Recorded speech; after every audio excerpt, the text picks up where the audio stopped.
ले तो जाऊंगा जरूर। तब उन्होंने कहा, ठीक है, ले जाओगे कोई बात नहीं, लेकिन हम तुम्हारे मित्र हैं, कम से कम जानकारी 6 महीने पहले ही दे देना, तब तक में हम अपना सारा काम पूरा कर लेंगे, फिर चलेंगे।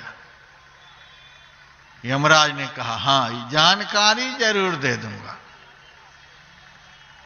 ऐसा ही हुआ। यमराज उनको लेने के लिए पहुंच गए।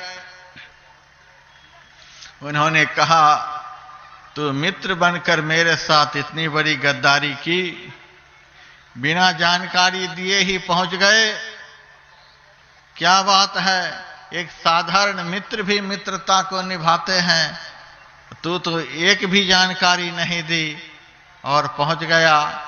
यमराज ने कहा, 4-4 नोटिस भेज दिया तुम्हारे पास, 4-4 सूचनाएं भेज दी तुम्हारे पास अकल है ही नहीं तो मैं करूं क्या? उन्होंने कहा, मेरे पास तो एक भी नहीं है, तो कैसे कहता है 4-4 नोटिस भेज चुका हूं?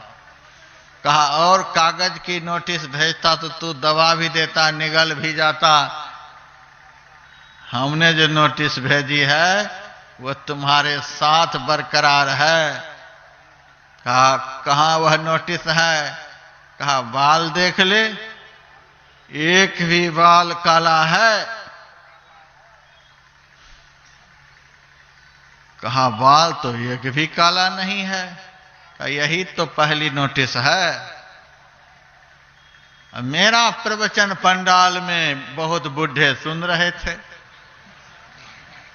उन्होंने क्या किया कि बाजार में नाई के पास जाकर बाल को काला करवा लिया कि जमदूत को चकमा दे देंगे। मैंने कहा, यमदूत की आंख बड़ी तेज होती है, वो समझ जाते हैं ये नकली बाल है कि असली बाल है। उनको कोई चकमा में डालने का प्रयास मत करे। फिर कहा, दूसरी चिट्ठी देख, आंख से अच्छी तरह दिखलाई दे रही है। तब कहता है, आंख से अच्छी तरह दिखलाई भी नहीं दे रही है। तो मेरा प्रवचन सुनकर बुढ़ऊ ने पावर वाला चश्मा लगा लिया। यह नहीं कहेंगे कि कम दिख रहा है। कहा, तीसरी नोटिस कान से सुनाई दे रहा है? कहा, कान से सुनाई भी नहीं दे रहा। यही तो है। और कहा, चौथी नोटिस? का मुंह में दांत देख एक भी है? भले तू नकली पापड़ खाने के लिए लगा ले, यह अलग बात है, लेकिन हमारे फरमान के अनुसार ये चारों नोटिस तुम्हारे साथ में है।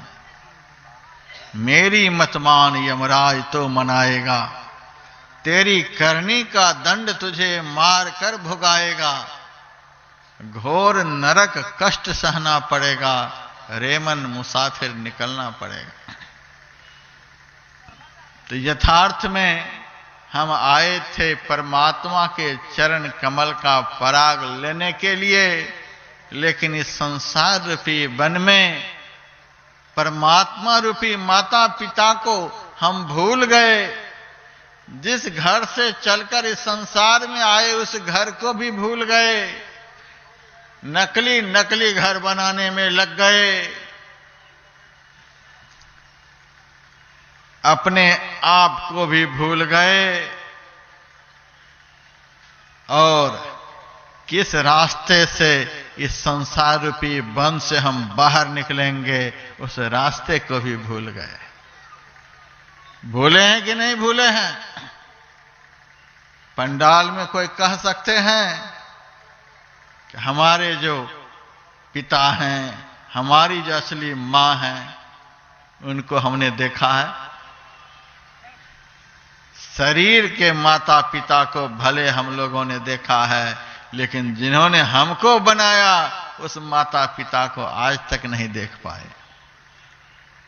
ये माता पिता हमारे परमात्मा हैं, जिस माता पिता की गोद से इस जीव को दोबारा कभी उतरना नहीं होता है। यद गत्वा अनिवर्तन्ते तद्धाम परमम मम, जहां जाकर जीव को लौटना नहीं होता वही मेरा परम धाम है। भगवान ने अर्जुन से कहा था, भूतों को पूजने वाले भूतों के पास, बहुत लोग भूत प्रेत की आराधना उपासना करते हैं, वे भूतों के पास जाएंगे। पितरों को पूजने वाले पितरों के पास, देवताओं की पूजा करने वाले देवताओं के पास, और अर्जुन मेरा भक्त मेरे पास आ जाता है। अर्जुन ने कहा, इसका क्या मतलब हुआ? भगवान ने कहा, भूतों के पास जाओगे तो कुछ दिनों तक वहां रहकर फिर पंचभूतमय संसार में भटकते रहोगे। पितरों के पास जाओगे, कुछ दिनों तक पितरों के साथ रहोगे, फिर इस सुख दुखात्मक संसार में भटकते रहोगे। देवताओं की उपासना करके देवताओं के पास जाओगे, पर वहां जब तुम्हारा पुण्य क्षय हो जाएगा फिर इसी दुखमय संसार में भटकना पड़ेगा। लेकिन मेरे पास आ जाओगे तो फिर जाना नहीं होगा। सखिया वा घर सबसे न्यारा, जहां पूरन पुरुष हमारा, जहां नहीं सुख दुख साच झूठ नहीं, पापन पुण्य पसारा, नहीं दिन रैन चंद नहीं सूरज, बिना ज्योति उजियारा, सखिया वा घर सबसे न्यारा। आखिर में कबीर साहब कहते हैं, जहां पुरुष तहमा कछ नाही, जहां परमात्मा रूपी पुरुष विराजमान है वहां एक भी दुख नहीं, एक भी विपत्ति नहीं, एक भी संकट नहीं। सुबह से सुन रहे हैं, वहां केवल आनंद ही आनंद है। जहां पुरुष तहमा कछ नाही, कह कबीर हम जाना, हमारी सैन लख है जो कोई पावे पद निर्वाणा। मेरी ही तरह एक महात्मा प्रवचन कर रहा था, उसी समय धरती हिलने लग गई। सुनने वाले श्रोता लोग जहां तहां तितर बितर हो गए, अपने अपने घर को भाग गए। महात्मा कहां जाएं? महात्मा तो मंच पर ही ध्यान में मग्न हो गए। कुछ देर के बाद जब भूकंप शांत हुआ तो लोगों ने आपस में विचार किया, हम लोगों को तो अपना अपना घर था, भाग गए, लेकिन महात्मा की क्या हालत हुई है, चलकर देखें। सारे लोग जब महात्मा जी के पास आते हैं तो महात्मा जी ध्यान में मग्न हैं। कुछ देर के बाद जब उनकी आंखें खुलती हैं तो लोगों ने कहा, महाराज आपको डर नहीं लगता क्या? महात्मा जी ने कहा, डर तो मुझे भी लगता है। लोगों ने कहा, महाराज जब यहां भूकंप हो रहा था तो हम लोग भाग गए, आप क्यों नहीं भागे? महात्मा जी ने कहा, भागा तो मैं भी था। लोगों ने कहा, महाराज आप तो गजब की बात करते हो, आप तो जहां के तहां बैठे हो, कहते हो भागा तो मैं भी था। महात्मा जी ने कहा, हाँ जी भागा तो मैं भी था, लेकिन दिशा में थोड़ा फर्क है। फर्क यह है कि तुम लोग बाहर की तरफ भागे, हम भीतर की तरफ भाग गए। तुम उस घर में भाग कर गया जिस घर से तुम्हारे दादाजी को जमदूत भगा कर ले गया, तुम्हारे बाप को भी भगा कर ले गया, देर सवेर तुमको भी उठा कर ले जाएगा। और हम उस घर में भागकर चले गए जिस घर में हमारे असली बाप रहते हैं। मैं अपने घर में भागकर चला गया जिस घर में जाने के बाद काल जमराज का भी डर नहीं होता। वहां गम काल की नाई, नहीं तह धूप ओछाही, कबीरा देश वह न्यारा, लखे कोई राम का प्यारा। उस घर में मैं भागकर चला गया जिस घर से इस जीव को दोबारा फिर भगाया नहीं जाता। जल तरंग जीव जल ही समाइया, त्यू ज्योति संगी ज्योति मिलाइया, कहु नानक भ्रम कटे केवारा, बहुरिन होइए जवला जीव। ज्यों जल में जल पैस न निकसे, यों ढुरी मिला जुलाहा।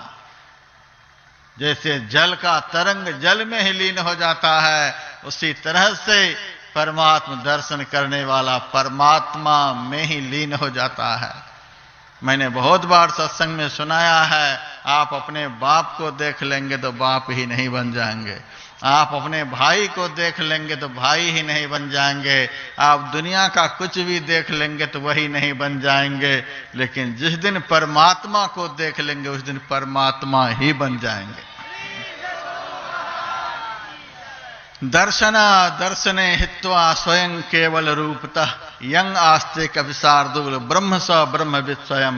दर्शन अदर्शन को छोड़कर पुरुष कैवल्य स्वरूप हो जाता है, वह केवल ब्रह्म ज्ञानी ही नहीं स्वयं ब्रह्म हो जाता है। सोई जाने यही देहु जनाई, जानत तुम्हें हो जाई। इस संसार में आकर हम अपने माता पिता को भूल गए। यह संसार रूपी वन ऐसा है, आदमी अपने माता पिता को भूल जाता है। लखनऊ जब मैं जाता हूं कभी कभी सत्संग करने, तो वहां के भक्त लोग मेरे से कहते, महाराज सत्संग तो शाम में होगा, दिन भर बैठे बैठे क्या करोगे? लखनऊ में बहुत अच्छी अच्छी चीजें हैं देखने के लायक, चलो देख लो महाराज। मैं कह देता हूं, मुझे देखने के लिए दुनिया में कुछ भी बाकी नहीं है। 84 लाख योनियों में इतना घूमा हूं कि अब कहीं घूमने की इच्छा नहीं रह गई है। जो अब तक पस्त नहीं हो पाए हैं वे अभी भी घूम रहे हैं। हम तो भाई पस्त हो गए, कहीं जाने का मन नहीं करता।